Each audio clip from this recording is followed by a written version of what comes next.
ब्रह्मांड में उपस्थित हो, प्रबल दिव्य शक्ति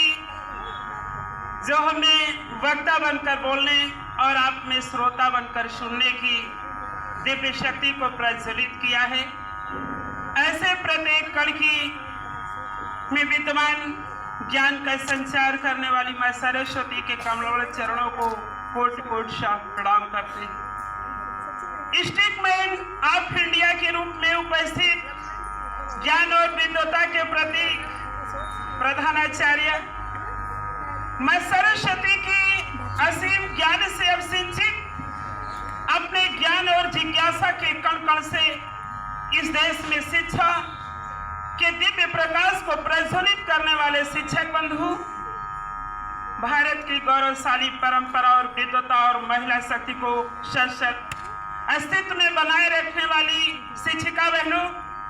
ज्ञान विज्ञान प्रतिभा देश की सुरक्षा संरक्षण चिकित्सा के रूप में तैयार हो रहे देश में हमारे समक्ष उपस्थित देश के भविष्य, आज पृथ्वी दिवस, जैसा कि आपको ये पता है कि सब आज के लगभग 400 करोड़ वर्ष पहले पृथ्वी धरातल ही नहीं संपूर्ण ब्रह्मांड के प्रत्येक कण अस्थिर थे, लेकिन सूर्य का प्रकाश, जल और वायु के आगमन के पश्चात ये संपूर्ण ब्रह्मांड 9 भागों में विभाजित हो गया, जो 9 ग्रह के नाम से जाने जाते। पृथ्वी मात्र एक ऐसा ग्रह है जिसके पास वायुमंडल है, जिसके पास समस्त सजीवों को सुरक्षित और संरक्षण करने की महान प्राकृतिक शक्तियां विद्यमान थी। इसी के परिणाम स्वरूप आज के 400 करोड़ वर्ष पहले एक कोष के वनस्पति और सजीवों का विकास धीरे धीरे उत्पन्न हुआ। इसी क्रम में पृथ्वी धरातल ने लगभग 84 करोड़ सजीवों को पृथ्वी धरातल पर पल्लवित पुष्पित किया, लेकिन मनुष्य एक ऐसा प्राणी था जिसने अपने ज्ञान और विद्वता के बल पर इस पृथ्वी धरातल पर उपस्थित नदियों, घाटियों, पर्वतों, पठारों, झरनों, हिमालयों, ग्लेशियरों और अपने भूगर्भ में जो पृथ्वी छुपाकर समुद्र की असीम गहराई में, भूगर्भ की असीम गहराई में विभिन्न प्रकार के तत्वों को लोहा, जस्ता, अभ्रक, मैग्नीज, कैल्शियम, बॉक्साइट, तांबा, जिप्सम, अनेक प्रकार की वस्तुओं को जो छुपा करके रखा था, मनुष्य अपने विद्वता के बल पर उसको खोज निकाला और जिस प्राकृत ने, जिस पृथ्वी ग्रह ने मनुष्य को अपने आंचल में पल्लवित पुष्पित करके एक प्रतिभा संपन्न सजीव के रूप में पृथ्वी धरातल पर लाया था, उस प्राकृत को वही मनुष्य जिसको सर्वाधिक प्रबल मानसिक क्षमता दिया था, अपने मानसिक क्षमता का उपयोग इसी पृथ्वी ग्रह के विपरीत किया। यानी ये कहा जा सकता है कि धरा तेरी नाव के तलबदार बहुत हैं, धरा तेरी नाव के तलबदार बहुत हैं, कुछ इस पार है, कुछ उस पार है, जिसे तूने अपने गोद में पाला, आज वही तेरे जिस्म के खरीदार है, आज वही तेरे जिस्म के खरीदार। मनुष्य ही ऐसा प्राणी है जिसने जो सदियों की सुरक्षा और संरक्षण के लिए ये वायुमंडल दिया था। वायुमंडल 4 भागों में विभाजित है। क्षोभ मंडल, जिसकी ऊंचाई पृथ्वी धरातल जहां से हम आप खड़े हैं यहां से 16 किलोमीटर की ऊंचाई पर, और इसे क्षोभ मंडल में ही वाष्पन, संघनन, वर्षा, ओस, तुषार, कोहरा, पाला, विभिन्न प्रकार की गतिविधियां होती रहती हैं। लेकिन इस गतिविधि को जहां पर पृथ्वी धरातल और प्राकृत ने ऑक्सीजन समस्त प्रकार के संतुओं के लिए प्रदान किया था, जिसे प्राणवायु के नाम से जाना जाता है, जो 21% है, और जिनकी भोजन और सुरक्षा और संरक्षण के लिए 78% नाइट्रोजन दिया था, जिसे प्लांट अच्छी तरह से ग्रोविंग कर सके।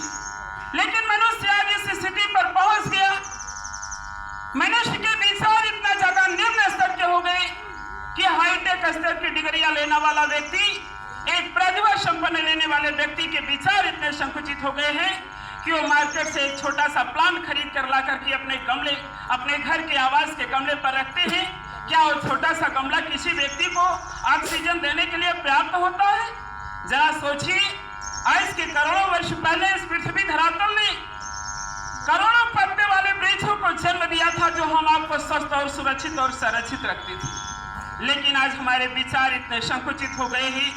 कि करोड़ों पत्ते वाले प्लांटों को 4-5 पत्तों तक सीमित करके अपने घर के गमले में उगा करके अपने आप को सुरक्षा और संरक्षण प्रदान। उसके पश्चात ये समताप मंडल है। समताप मंडल में हमेशा समान तापमान होता है, जिसका उपयोग हम रेडियो तरंगों के माध्यम से करके, जो पृथ्वी धरातल के 184 किलोमीटर की ऊंचाई तक होता है, जिसमें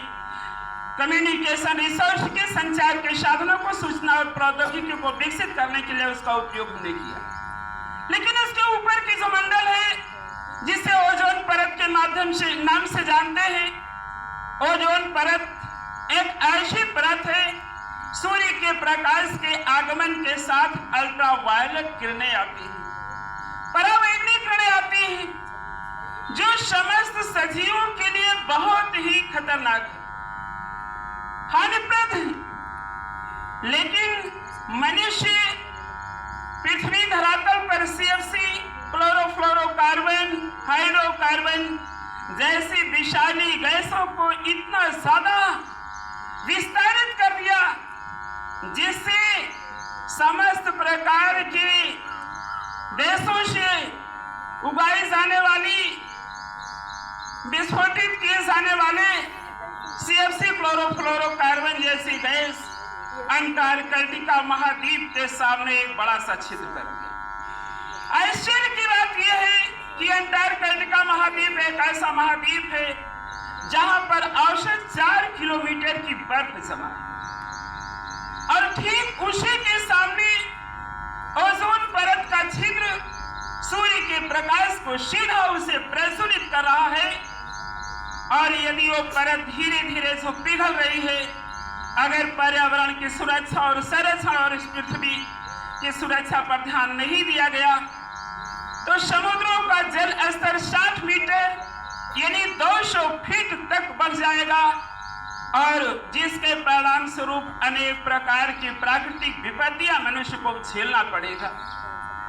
इस विषय को लेकर बेलग्रेड की राजधानी काहिरा में 1962 में